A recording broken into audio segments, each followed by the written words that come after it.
All right, let's talk about the Guardians here, fellas, because last night, you know what they did last night is something they've been very good at doing this year.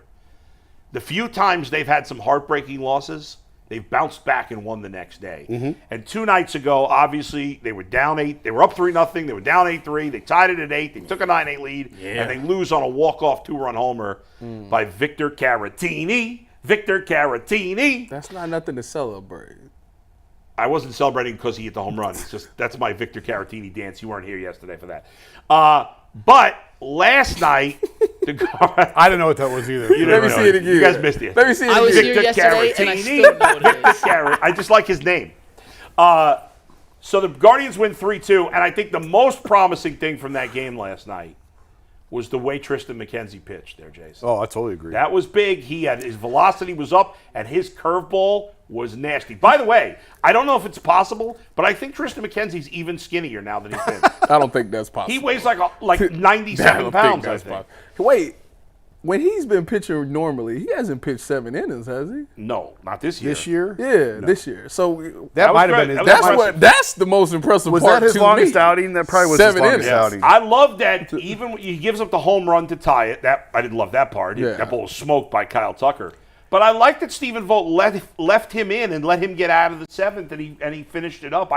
He got smoked on that home run. He gave a couple of hard hits, but for the most part, and the Astros have been bad because of their pitching more than their hitting. Yeah. Their hitting's fine. It's fine. It's not great, but There was a lot of hard hit balls off him last night. A lot. in the middle of the game. But Yeah. that's by far his most Yeah. encouraging outing that he's had. No doubt. He's starting. He must. We always said we had to give it time. We were worried about the velocity, but I think now that he's pitched with the injury, he's figuring out location and he's starting to get a little bit of stuff back.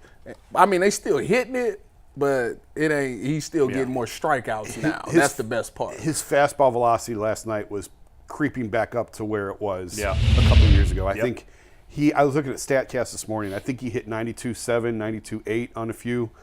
If he can get to that consistently, and he started off slower, and as the game went on, he seemed to get a little bit stronger, and the velo went up.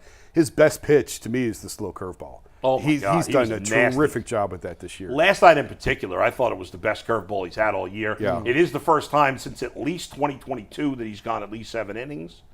That's great. So that was promising because we were just saying, I was saying yesterday, and you and I have talked about this, like right now the only pitcher you trust is Bybee. Yeah. I mean, that's it. Yeah. And so, at this point, you hope to get Gavin Williams back by June. And I was just thinking, if he's back by June, that's a victory. But if you can get McKenzie to the point where you trust him, and the 7 innings is huge because as we've seen recently, the Guardians bullpen is being overused. Yes. It's being taxed. It's caught up with Hunter Gaddis, who was great to start the season. Now his last 3 appearances, he's been terrible. But I'll tell you, one guy who's never been terrible, Emmanuel Clase, he shuts the door in the 10th. The Guardians have gone to extra innings, I think, 4 games in a row, haven't they? It is, Yeah. and they are 1 away from tying the Major League Baseball record. Yeah. And that is obviously very uncommon, but I saw this tweet, and let me read it to you guys word for word so I don't botch it, about the historical significance of 5. It was set in 1908. So over 100 years since the team's gone to 5 straight. Well, Do you know who won the extra World games. Series in 1908? The Yankees. Guardians, the Cubs. The Cubs. How do you know that? He's a Cubs fan. Zach tweeted last night, even for 4-0 for the Guardians, his first time in team history since, I think, 1910. Yeah. And it's not a history you want to have because No. they're already overusing their bullpen. Every extra inning is more work on the bullpen. Imagine if they didn't. I hate the runner on second rule. I hate it. I love it. I hate it. love I hate it. it. I hate it. Love it. Love you it. don't change the rules of the game in the middle of the game. It's like going to penalty kicks because you're tired of playing. But They changed the rules in overtime in football. you're still playing a full game. You're still kicking off and playing. They just changed it. They Yeah, made it more changed fair. it in college football. Yeah, I know. Yeah. But I just like ahead. you got to keep playing the game that you played for the All first. right, I like it, but go ahead. But if they hadn't changed it, Yeah. imagine if you're having 14, 15, they'd have to be making roster moves. Right. Yeah, And they might anyway. Clase, though, he, 2 years ago, he was the best closer in baseball. Yep. Last year, he still had a ton of saves, but he wasn't as good. But he has been lights out. What has he got, 9 saves, 10? 10 saves now. We talked about it last week. You weren't here on Friday. Yeah. About how good Clase has been. I think he's given up one earned run. Really? On the season. Just one? Yeah. Now, in fairness, that's not the best. Clay Holmes, the Yankees closer, has given up 0 earned runs. But Clase is as reliable as any relief pitcher in the game. What's been his record or saves? How many saves? He's 1-1 this season, 9 saves, 16 strikeouts to 1 walk. He's only given up 12 hits. His whip, which is walks and hits per inning, is just .8, which is phenomenal. Yep. He's blown 2 saves technically. So 9 saves and 11 attempts. I think one of the Clase. I think one of those was an extra inning game, wasn't it? Yeah. Which is an unearned run when it's. I did want to ask about Stephen Kwan because although Clase did not technically get the save, no, he did get the save last night. Yeah. It should have been a split save because Stephen Kwan helped at the double play he made in the outfield. He hit the go-ahead hit to drive in the run in the 10th inning and then makes it a miraculous diving catch in the 10th to seal the deal. He got caught on the bases. I mean, that was against bad Atlanta. base running. Yeah, it was. It was your guy. My It was Victor your dance guy. Caratini. Victor Caratini. That's funny. Yeah, that's not it. No, Well, that's the run, and then Yeah. the next one in. Here's the catch. Yeah. Incredible play. I mean, Terrific. just an incredible Terrific play. catch. It's a great You play. know why he took off on the pitch? Yeah, I don't know what he's doing. I don't even know why. Like, if I don't. Why he didn't come back? I He was can't- crossing home plate. I can't remember. Oh, he just knew it was going to how drop. many guys they used off the bench, but I don't know why they didn't pinch run for him. He just knew Yeah, that was going to drop. But man, Stephen Kwan is playing out of his mind. I mean, Yeah. we know how good he is defensively in left field. You know, when he was on with us before the season, and I asked him about center field, and he could play center field, but he seemed like, you know, I'm good with left field. Like he is a. Usually, you don't think of great left fielders because most of the great defensive outfielders are center fielders, field. and if they're not center fielders, they're right fielders. Left fielders The usually your leftover. weakest It's outfielder. your leftover. But Center he field is is an your elite left fielder. Center field is best athlete. Right Yeah. field is best arm. Right. Left field is whatever's left. But he just makes every play out there. And honestly, I'm pulling. Well, no, this is not as bad as Mike comparing Sam Merrill to Steph Curry. Steph stop Curry. it. But Stephen Kwan right now is playing like Ichiro. Well, that's his idol growing up. Yeah. He's playing like him. He's spraying the ball all over the field. He's hit with a little more power this year. He's playing great defense. I love it. He's been fantastic for the Guardians. And, like I just said with Clase, Kwan was great as a rookie. I know Clase wasn't a rookie 2 years ago. Last year, he took a little bit of a step back, and now he's taken 2 steps forward this year. Yeah, he's adjusted certainly to the league. There's no reason he's hitting 360 now. It'll be hard to, not impossible. Yeah. But he should end the year 320, 330. I think that's more Absolutely. than How many reasonable. home capable runs? for Kwan. What did he have? Like, he I'd only like had him to like hit 10. he only 8 to had 10. like 2 last year, right? Yeah. Or maybe a little more than that. Or- I don't know. He Mike, could- how many homers did Kwan hit last year? Can you check that? He could hit 8 to 10. Easy. I love to I see mean, him. he had 3. He's already, is he at 3 now? Yeah, he had I was gonna say 3. He's at 2 or 3. I mean, that's the only non-strong part of his game is power. He's never going to be a big-time power hitter, but he's a great hitter. He had 5 last year. He had 5. 5. He's a great hitter. Oh, he's past He's a halfway. great fielder. He's got a good arm. He's got excellent speed. He's a great base runner. He is. Are they gonna pay him? I mean, he's a weird guy to pay because you don't know what guys that don't hit for power. It's weird to what do you pay him? Jason, but they're not gonna pay him. You're the one that tell us what we need to hear. Well, What's the truth? enjoy him while he's here. They've already tried to sign him. Like they offered last year in spring training, and you don't see a contract, do you? Who's the comp for Stephen Kwan right now in baseball? Is there one? Luis Arise. I don't think And he that's signed not even the contract. and that's yet. not even a good comp because Kwan's faster. And he's a way He's better a way fielder. better defender. Yeah. But that's the best good stick, no power comp out there would be right. But Arise. I don't even think there's a player like him in baseball, really. No. That does outside of power is very good to elite at every other part of the game. It's hard. It's hard to put a number on that. Enjoy him while you But can. I mean, this is year 3. Yeah. So he's arbitration eligible next year. So he's got 2 years left, and then you got to trade him.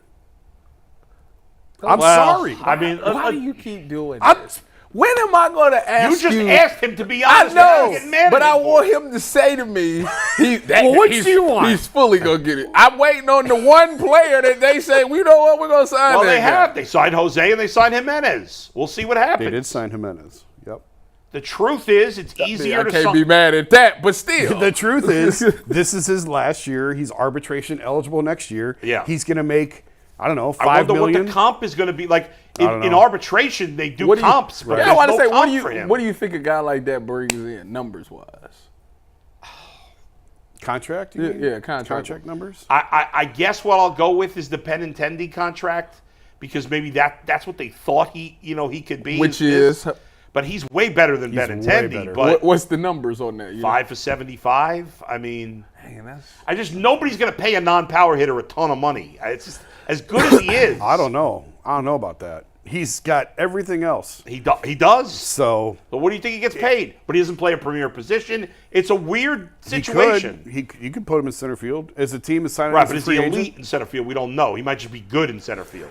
I don't know. What do you think he's going to get paid? If he were a free agent right now, what would he get? 95. No. 80. Okay, 75, I said 5 80. for 75. You said, But I don't think Oh. the Guardians are giving him that. Or I don't know if he's accepting that. I don't know. Because, again, once you hit arbitration Yeah. and you start making a little bit of money. Ain't that what they was trying to offer Naylor, 5%? No, you said that's what they should have done. They did Yeah, 5 for supposedly. 45. I don't know that they offered him 5 for 55. That was the rumor. I don't. No, I don't know what the offer was. So anyway, for him. what's going to happen in the future is going to happen in the future. We'll see. But Jason, I was talking about yesterday. Even with McKenzie pitching better today, they got to go get a pitcher. I mean, they have to do something. And I know it's not desperate. I threw out Verlander yesterday, although at the Did you time really? I didn't realize he had a vesting option, which if he gets to 140 innings. But I think this is the year when I think the American League is wide open. I think the Orioles are the best team. They are. But they're not that good that the Guardians couldn't beat them in a playoff series. They're going to need. They got. We're going to talk about Manzardo in a minute. They need to call up Manzardo immediately, and eventually DeLauder, and they need to go. I think they might need to trade for 2 starting pitchers. Jeez. One legitimate front of the rotation type of guy, and one just an innings filler type of guy. And I don't know who that top of the rotation guy is going to be. I was threw out, like I said, Verlander yesterday. The Guardians haven't made that kind of move since trading for Andrew Miller 8 years ago. It's time. I'm not saying today. And he I'm was a saying this reliever. year is time. The last time they traded for a starter was Valdo, yeah, which was what, 12 years ago, I think? Something like that? something like that, Yeah. around there. They've got to do it. Oh, that's 'cause There's they- no help coming besides Gavin They Williams. literally been developing them, so they never really had Right, to. but now they don't have anybody. Besides, Gavin Williams is the only legitimate internal option. Let me ask you, which problem would you rather have? The pitching and no hitting or the hitting and no pitching? Pitching and no hitting. I agree. Because pitching is so much more expensive to go get. I agree. Whoa, say that again? He said, which would you rather have, pitching and no hitting or hitting. Well, no pitching. but it's been yes, I agree, but it's been extreme with the Guardians. Real quick, because we Yeah. got keep cut trade we got to get to today. Jason has a Kyle Manzardo theory Yeah. that we can't skip. So what's the Manzardo theory so we can make sure we get in keep cut trade? All right, go ahead. there's no logical reason for him to still be from a None. competitive. Yeah, if no you're reason. trying to be competitive, you're trying to put the best team on Right. the field. He's red hot in AAA. They've already gotten the 7th year out of him, Yes, unless he wins Rookie of the Year or top 3 Rookie of the Year. that's my theory. That's disgusting. If that's what's happening here, So that's a freaking disgrace. But here's the thing. The 2 teams that care most about contract manipulation and team control are the Guardians and the Rays. What 2 teams have the hottest top prospects right now in the minors that they're not bringing up? Yeah. The Guardians and the Rays. Junior Caminero is out of his mind. Who was a Guardian. But Yeah. he's had multiple home run games in 2 of his last 3 games. Yeah. The Rays, unlike the Guardians, are not playing well. Their offense isn't hitting very well. They Right. desperately need Junior Caminero up, and they still haven't called him up. If they don't call these guys up in the next couple of weeks, Super 2 is a thing where it's too much to explain. But that's It's the just- thing. But then the other thing, the new wrinkle to this is if you finish top 3 in Rookie of the Year voting, you get an extra year of service time. Yeah. The Guardians got burned by that last year. They brought Bybee up, and he finished 2nd in Rookie of the Year voting, and he got the extra year of service time That's tacked a on. disgrace. So now the Rookie of the Year race in the American League is wide open. Colton Cowser's playing really well as an outfielder for the Orioles, But Jackson Holliday's already back in the minors. Wyatt Langford with the Rangers is off to a terrible start. Not terrible. He's not off to a great start. Nope. Evan Carter is having a good start. But if these guys come up now, if Manzardo were to come up now, if Caminero were to come up now, they easily could finish top 3 in Rookie of the Year. There's plenty of time left in the season. Yeah, there's not. I mean, who's a rookie having a great start to the season? Is Pepio still considered a rookie with? I think he is with the Rays, the pitcher that they got in the Glasnow trade. I don't know. I think sure. he's had a great start. Yariel Rodriguez has pitched well for Toronto, but he just got hurt. Yeah, but I mean, Colton Cowser to me right now, I think is the front runner, and Pepio if he still qualifies, and I think he does. Listen, Jason, you may be right about that. I mean, that's just if you're a fan, like fans want to embrace this team. Yeah, they're playing so well. They're overachieving. They're overachieving compared to what we had expectations. Individually, the only players you could argue are overachieving are Naylor and Kwan, and I don't even know if they're overachieving. They just may be that good. It's not like they got a bunch of guys who are way out of whack with their stats. They're just playing well as a team. It's just something I was thinking about. I've been thinking about the last couple of days. Right. But now if he's up in a week or two, then that's not it because there's still plenty of time. But there's no logical reason for him to not be up here because to me, the move is Ramon Laureano. Like, at first I thought it was Florial, but Laureano's making $5 million this year. He's making put him on waivers. If someone wants the contract, good riddance.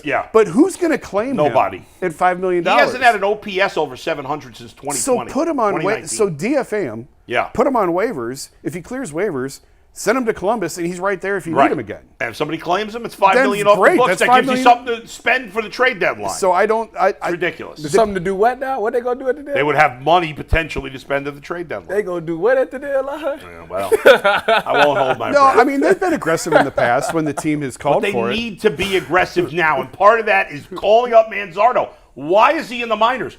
Today is the perfect day. I know it's the end of a road trip, so they're not going to do it, but they're facing Spencer Arrighetti. The guy's pitched in, he has an ERA over 10. And Manzardo's probably faced him in the minors because he's been in AAA. Let's go. Y'all two are ridiculous. I can go see him right now in Columbus, so I think I need to go get me a Clippers ticket is what y'all telling me.